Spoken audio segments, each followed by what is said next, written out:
let's dive right into the 2026 Strait of Hormuz crisis. In this explainer, we're going to unpack exactly how a distant geopolitical standoff at a tiny 21-mile choke point managed to send massive shockwaves straight to your wallet and completely upend your travel plans. Imagine waking up tomorrow and 20% of the world's seaborne oil is just gone. No slow phase out, no warning, it just stops. That is the exact terrifying reality the world was thrust into at the end of February 2026. The global economy is basically this incredibly complex machine, right? And oil is the literal lubricant keeping every single gear turning. When you yank a fifth of it off the market overnight, the engine doesn't just sputter, it violently backfires.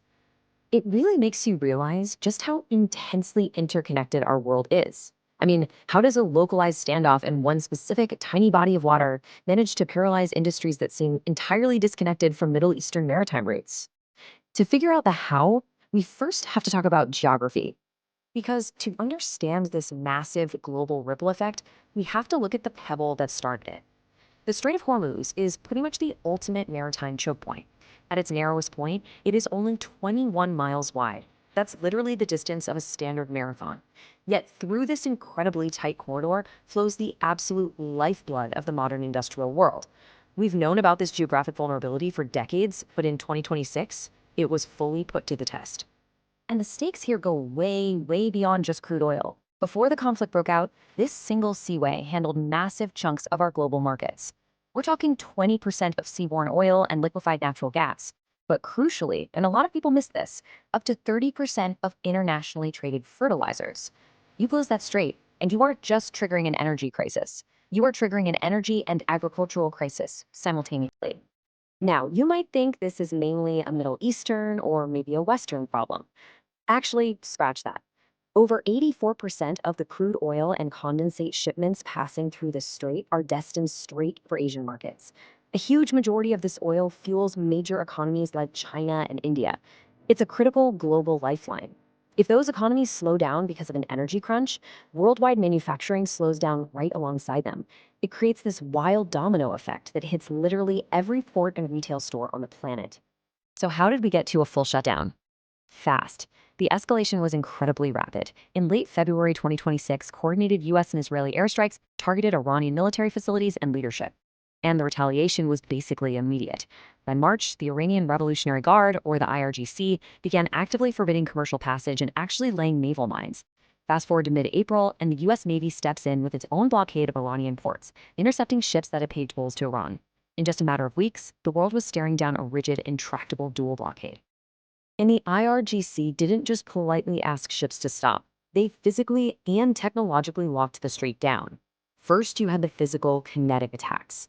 We're talking armed speedboats, boardings, and direct strikes using drones and missiles.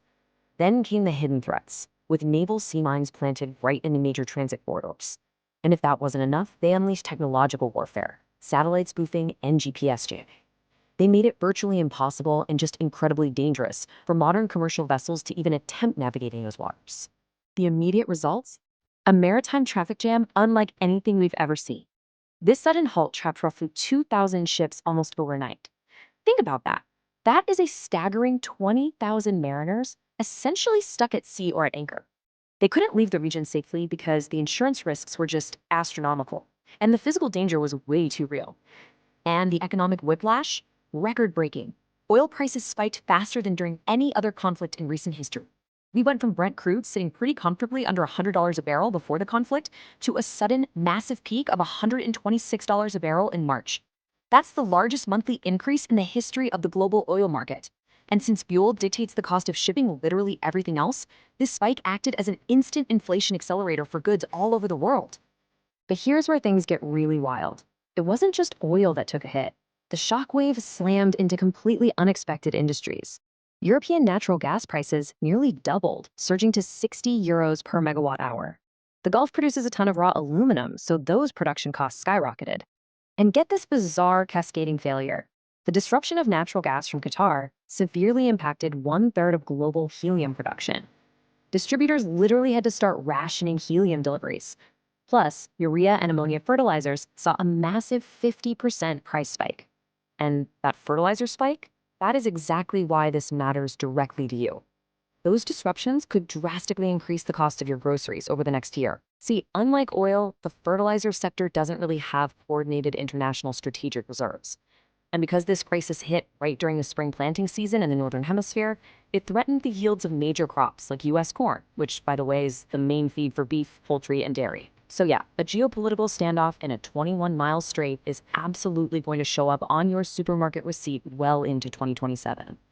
Oh, and it wasn't just cargo ships slamming the brakes either. Global travel took a massive hit. Major travel operators noted a severe freeze in Middle Eastern tourism.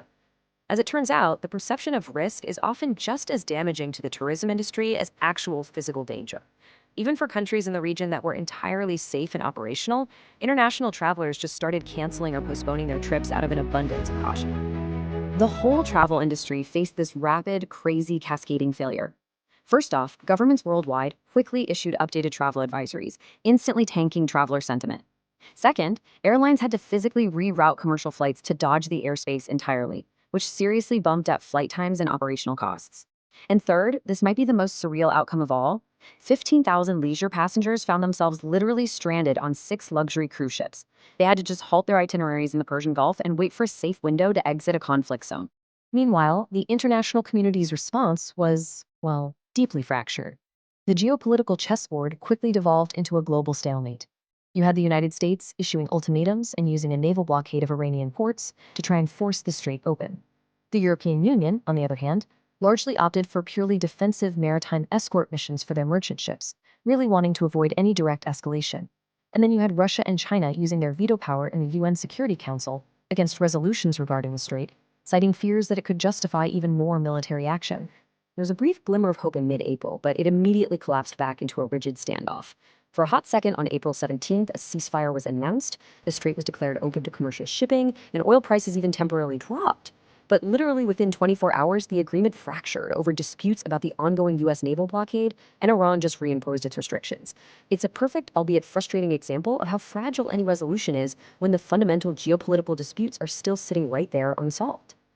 Which really leaves us with one massive question to ponder. If a 21-mile stretch of water can completely upend global fuel, food, and travel in just a matter of weeks, exactly how resilient is our interconnected world? We have built this incredibly efficient global supply chain, sure, but efficiency clearly comes at the cost of durability. The 2026 Strait of Hormuz crisis is absolute proof that local conflicts have immediate, unavoidable global consequences. Keep exploring, keep questioning, and thanks so much for joining us for this explainer.